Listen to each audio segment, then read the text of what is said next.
back to the Sooner Pocket Podcast. I'm Sam Knight here with Chris.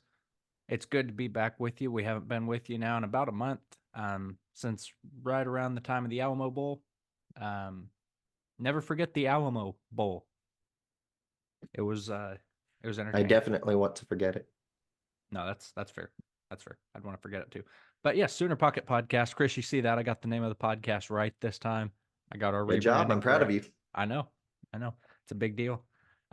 What's been the highlight of your last 30 days? Well, honestly, there have been a few things. Christmas was fun, but we did our last podcast after Christmas, I believe. Seeing the Bears play okay for a week and then suck again, that was fun. But also seeing how well the men's basketball team has been doing these last few weeks. They're a pretty good bunch. I think they're a little overrated, but I think that they are probably just 1 year away from being a really good team, potential championship contender. Yeah. Porter Moser has done a nice job. He's got the crew sitting at 15-4. Highlight of my last 30 days, Chris, I got a new TV. And I know you've seen it. I think you saw it when you came down and visited. But I don't know if you guys have ever had a Vizio TV. The Vizio TVs are great for a little while. Bulbs tend to go out on them. And I had a TV that was pretty much blue. So, watching Boise State play, that was a little frightening to see. But it was turning a lot of stuff blue. So I got a new TV, got a nice Sony Bravia TV. It was good for watching some of the final bowl games of the season. Been watching some NFL playoff football on it. So that's nice. So yeah, there's that. But yes, the men's basketball team sitting at 15-4 is fantastic.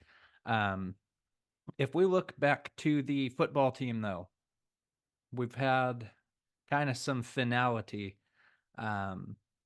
with the recruits and with the transfer portal. I know there's still a couple groups of people lingering out there from the late coaching changes. Hello, Nick Saban.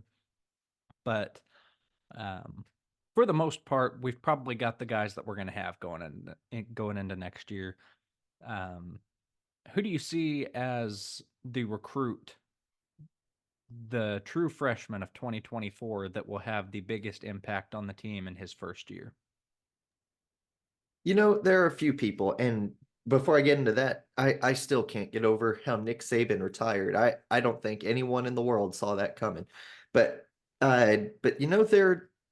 we have quite a few true freshmen coming in who I'm expecting to really have an impact day one, and then some who probably won't. We'll just see how it goes. One of the ones who probably won't, despite how good he is Taylor Tatum. I imagine he's going to be a star for OU one day, but our running back room is loaded next year. We've still got Gavin Sawchuk, we've got Javante Barnes, we've still got Caleb Hicks. We've got a room full of people where I'm not sure where Taylor Tatum will fit into the rotation, but we'll see. It just kind of all depends. A couple people I think will have an impact day one, other than the obvious choice of David Stone. On defense, I have Jaden Jackson, David Stone's teammate at IMG Academy. Jaden Jackson, 6'2", 300-pound, 4-star defensive lineman, and no one sings his praises more than David Stone does. Jackson is an absolute beast of a human. At the Under Armour games, he did well. I think he played well at the Polynesian Bowl too, if I remember correctly. He forced a couple fumbles. I mean, he is a monster of a defensive tackle. I'm really thinking that he's going to be our next Perrion Winfrey with how good he was at OU. On offense, I'm going back and forth between a couple people. One of them is Eugene Brooks. Eugene Brooks is a huge offensive lineman. Interior offensive lineman, could potentially replace the role that Caden Green played last year before he left for Missouri. Or Zion Kearney, wide receiver, really fast, really talented dude, 4-star player. All of those people have just incredible ability. And I'm really excited to see which one of them step up.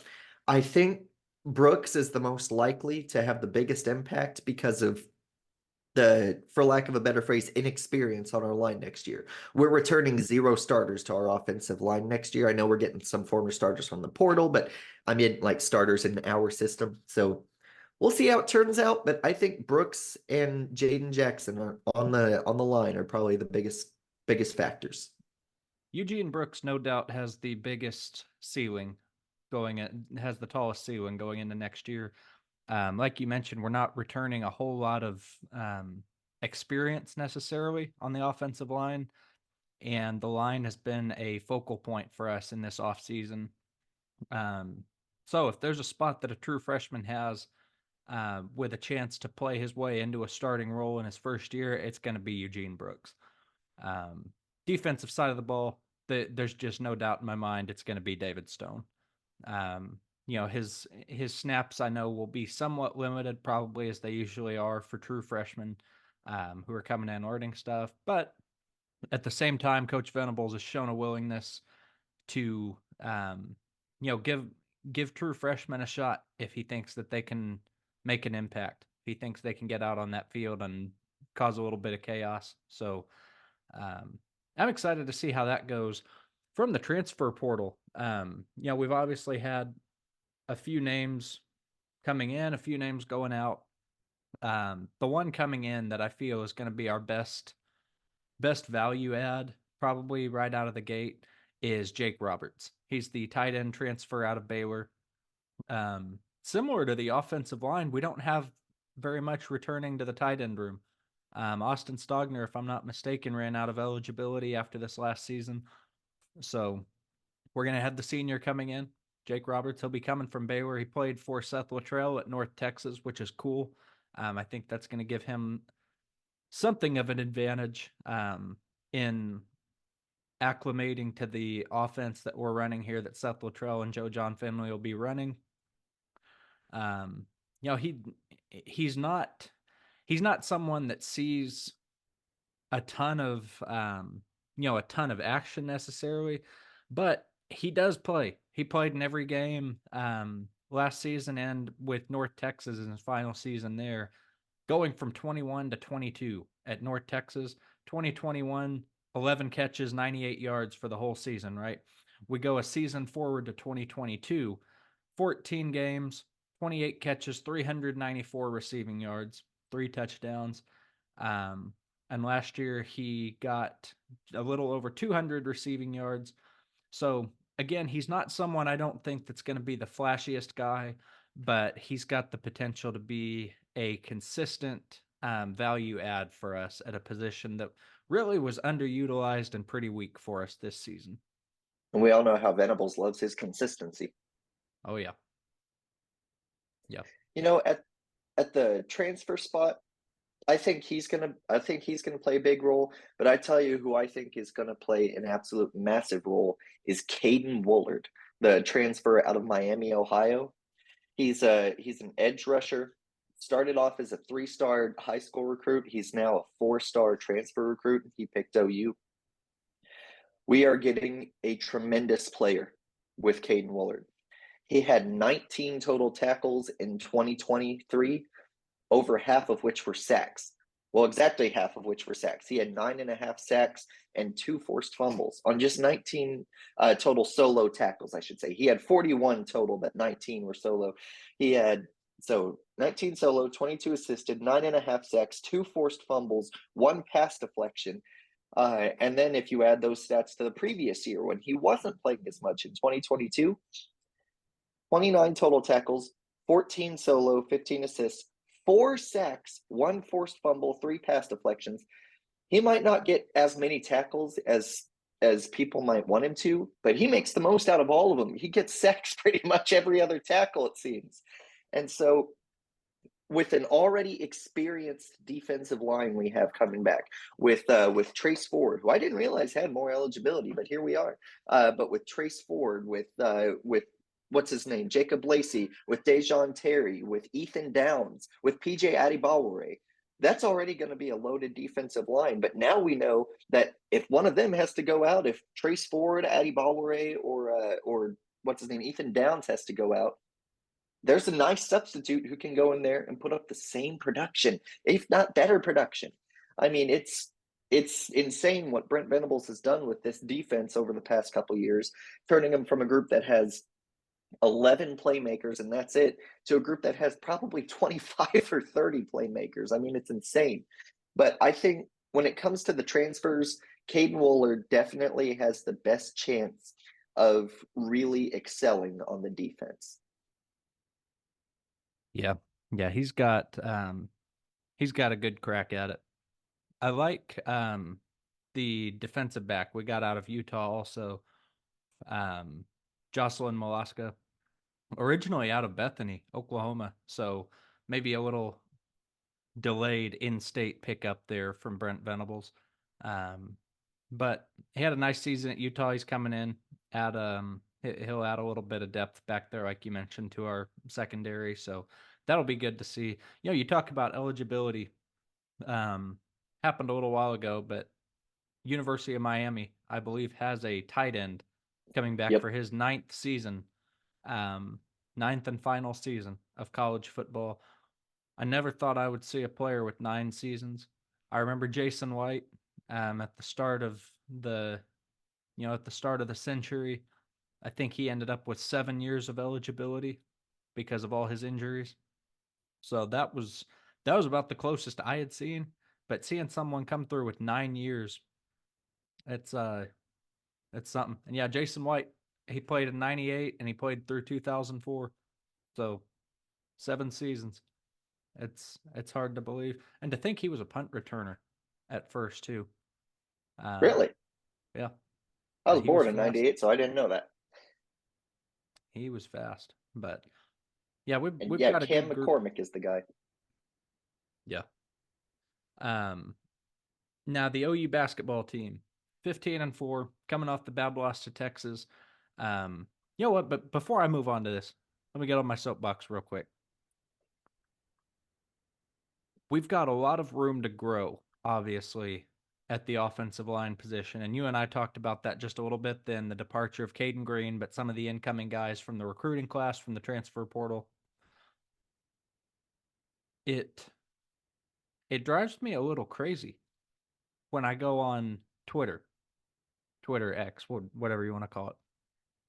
And every time that somebody enters the transfer portal, we get these fools in our fan base tweeting out, I wonder if they like covered wagons. Nobody stops to think that maybe there's a reason the kid's in the transfer portal, right? It's not to say that every guy who enters the portal is not a good player. Most of them are good players. To be able to play at that level and go somewhere where you're in demand, that's a big deal. But there's so much panic right now from the vocal part of our fan base over Oklahoma's perceived NIL issues, which from everything I understand, there's no issue. And they want every guy that goes in the transfer portal. Suddenly, every guy that's in the portal is coming to OU. It's not realistic. Makes me crazy, Chris. It makes me crazy. I completely agree with you. And just to add on a little something to that, something that people forget is how good of a coach and developer Bill Bedenbaugh is. We get these people in the portal like Zalance Hurd and the guys from Alabama who we saw that Alabama offensive line. We're good. We do not want that. But then also a couple guys from Washington. And yes, a lot of these people it would be really nice if they came to OU. I certainly wouldn't say no if we had a 5-star offensive lineman come to OU. But people are acting like Bill Bedenbaugh is just destined to create a horrible offensive line for OU Yeah, because he's everything not he's done getting the these last, big guys out of the portal. yeah, everything from the last umpteen years at this point, it just didn't happen. He didn't, Nope. he didn't put all these guys in the NFL. And It's astounding to me, Chris. and think about the most recent example, Tyler Guyton. As a transfer, he was rated as a 3-star transfer offensive lineman out of TCU, and I think he was listed as like maybe like the 80th best offensive lineman available in the portal. Like the 80th best or something like that. I can't remember the exact number. But he was not very highly recruited in the transfer portal. But Bill Bedenbaugh saw something and he said, I can develop this guy. And now Tyler Guyton is expected to be drafted in the first round, heck, maybe the first half of the first round of the NFL draft this year. Bill Bedenbaugh is far and away the best offensive line coach in the country. It doesn't matter if our offensive line is stacked with 5 stars or 3 stars. He's going to turn them into just incredible players. I mean, look at what he did with Wanya Morris. Wanya Morris was pretty good at Tennessee. He became great at OU. And now he's, if I remember correctly, he's starting for the Kansas City Chiefs Yeah, he's got a today, chance at the Super Bowl. or tomorrow, I should say, in the AFC Championship game. And then you've also got people that he actually recruited and developed. Like, I don't know, does Creed Humphrey ring any bells? Does Orlando Brown ring any bells? People just, we have a lot of panic artists We have in the short-term fan memory base. loss, Yes. but that's my soapbox. I got on it. I'll get off of it. The basketball team, 15-4, coming off the bad loss to Texas. That was a hard one because I know our fans really packed the Lloyd Noble Center, and Porter Moser put in a lot of work pushing that game, pushing the fans and the students especially to show up. The fans showed up and they did their part. The team left. They left a bit to be desired, unfortunately, losing 75-60. We play again today, hosting Texas Tech, 20th ranked Texas Tech, and then we've got a couple games coming up that could be interesting. Could blow over without much event. Kansas State and UCF, and then a couple weeks after that, we get to take on what is arguably the worst Oklahoma State basketball team in recent memory. I think the mustard has come off the hot dog with Mike Boynton a little bit in Stillwater. So we've got some winnable games coming up. I think we'll get another crack at Kansas later in February. And we are positioning ourselves well for probably a top 6, top 5 seed in the NCAA tournament. So that's going to be good. How far do you think we go this year, realistically? It just kind of depends, because some of the unranked teams that will make it into the tournament, likely some of the unranked teams who will be like anywhere between like a 16 and a 10 seed, somewhere in there, those teams, we're beating them. Like Cincinnati, they're not ranked, but they are a really good team. We beat them, and our ranking jumped by almost 5 spots. I mean, they are a good team, and we beat them. We beat USC. We beat Iowa. We beat Arkansas, which is never an easy team to beat, but we beat them. We beat Iowa State, who's not an easy team to beat. We beat West Virginia. It's just, there are a lot of these.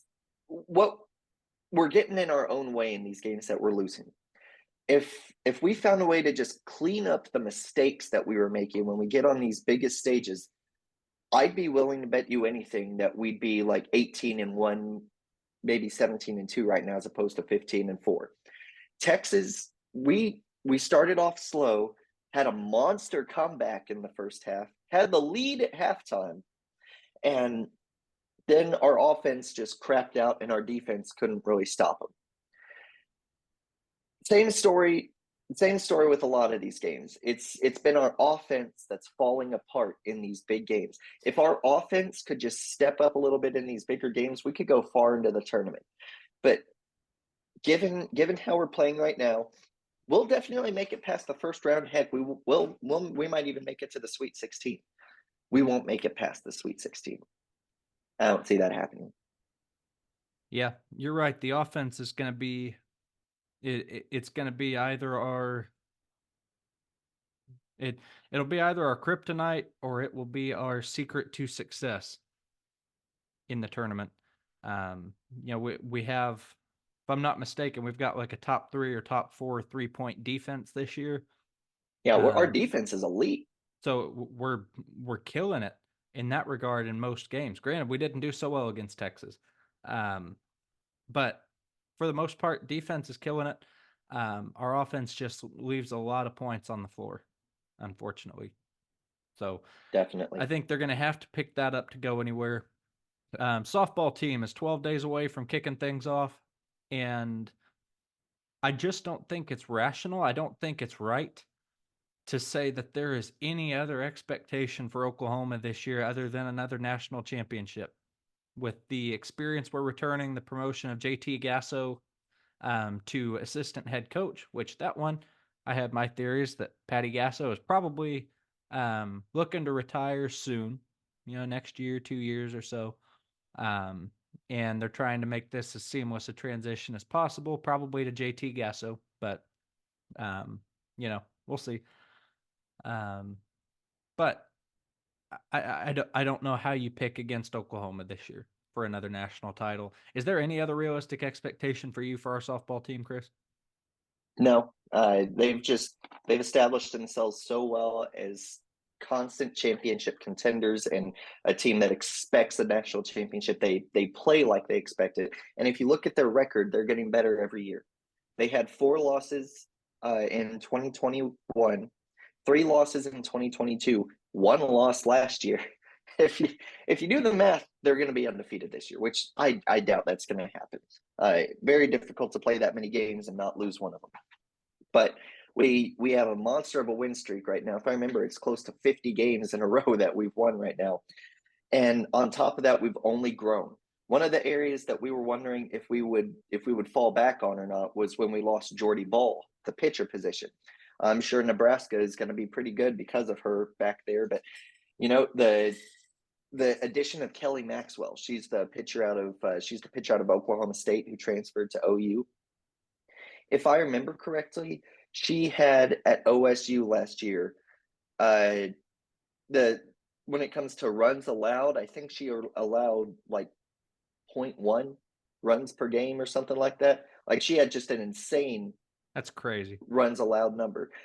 Was it ERA? Yeah, she had just an insane ERA, and now she's at OU. And one of the reasons that her ERA was higher than it should have been was because she had to play OU, who was a home run machine. So honestly, I think OU is going to win the national championship this year. Clemson, I think, is our main competition. Their softball team is, I think, 5 years old. They've not had a softball team for very long, and they almost took down OU last year twice. They almost beat us the first time, and then they really almost beat us the second time. If it wasn't for some late magic from Kinsey Hansen, bottom of the seventh, 2 outs, 2 strikes, down by 3. But honestly, one other thing that made me laugh about this is the Big 12 preseason poll came out. There were, and I think it was coach's poll. If you didn't have enough reason to clown on Mike White, Texas's softball coach, get this: of the 10 teams in the Big 12 that have a softball team this year, 9 of them voted OU to be the #1 team in the conference. You know who the only other team was to receive a #1 vote? I have no idea, Chris. It was Texas. For some reason, and I'm going to Frickin' guess that reason Texas. is Mike White. They think that they are going to be the best team in the Big 12 in softball this year, which what makes them think that? I have no idea. I don't know what makes them think they're going to be the best in anything. They had arguably the easiest path that a team has had to the playoff in a long time, and they they they just they blew it against Washington in the um in the playoff. They blew it. They blew it. Absolutely. Their basketball team, they got a nice win on us recently, but they're a bunch of clowns. I can't stand that school, Chris. That school makes me ill. I want to barf orange when I see that school. They're horrible. Before we go, Kansas City Chiefs, Baltimore Ravens, 44.5 point over under, shockingly low. I'm going Chiefs, and I'm going Ravens, and I'm taking the over in this one. Who you got, an over under? I got the Ravens. They are just too darn good. They destroyed the Dolphins. They destroyed the 49ers. They've been winning the games they need to win. 2 of their 3 losses, granted, were to the Steelers this year. But one of those losses was when they had their backups in because it was the last week of the season. They had already clinched the #1 spot. So it is what it is. But I think the Ravens have a good chance of blowing out the Chiefs. It'll probably be close for the first half, but I can't imagine it'll be close by the end of the game. Also, my apologies for the camera difficulties earlier. Don't know what the heck was going on there. Over And under in 44 and a half points. the 44 and a half points, it's going to be way over. I'm thinking the Ravens will score at least 44. I think you're onto something there. I think you're onto something. 49ers and Lions. I think this one's pretty easy to want to pick the Lions because they're kind of the sweetheart team this year. But I think the 49ers are going to put an end to this run, unfortunately, this year. I think the Lions are going to have their time. I don't think it's going to be this year. I've got the 49ers, and I've got this game going under the 51.5-point line. I was surprised that the AFC and NFC game lines weren't flipped, but this one's Yeah, got a that's surprising. 51.5-point line. At least it did Thursday. Yeah, you know, if there's one thing that's been a constant in the playoffs past, I don't know, 5 seasons, that the 49ers are going to find a place to choke. They almost did last week. I mean, they were going up against the Green Bay Packers. If they had faced them in the regular season, they probably would have beaten them like 48-7. Granted, Jordan Love was playing really well these last few weeks, as much as I They've hate to say it developed as a well. Bears fan. But the 49ers, they have found a way to choke in almost every playoff game. I mean, heck, they were beating the Kansas City Chiefs by 2 touchdowns in the Super Bowl about, what was it, 10 minutes left in the fourth quarter. And they lost that game by 2 touchdowns. So, I mean, you just never know what's going to happen. I think if there's a team that can put the 49ers away, it's the Lions because they play at the same level week in and week out. They might have like one bad week, but you know it's going to be consistent. The 49ers, you don't know if they're going to struggle. You don't know how well Brock Purdy's going to play if Deebo Samuel goes down. Which, by the way, do we know if Deebo Samuel's going to be playing? I don't. I don't know one way or the other. Oh, and some OU news about the AFC Championship. Mark Andrews activated off the injured reserve and will play after a season-ending prognosis earlier this year. That's crazy to me. Crazy, crazy, crazy, crazy. All right. It's been good talking with you, Chris. We will look forward to our next episode of the Sooner Pocket Podcast. See, I got it right again there. Sooner Pocket Podcast. Make sure to check out www.soonerpocket.com. Lots of great content, good information on there, curated by Chris and me. We've had a good time. We're looking forward to next month. We will be with you with any good football updates, sports, general sports news and stuff. Probably, hopefully, from our men's basketball team and, an early look at how the softball team is doing in their season. Boomer soon.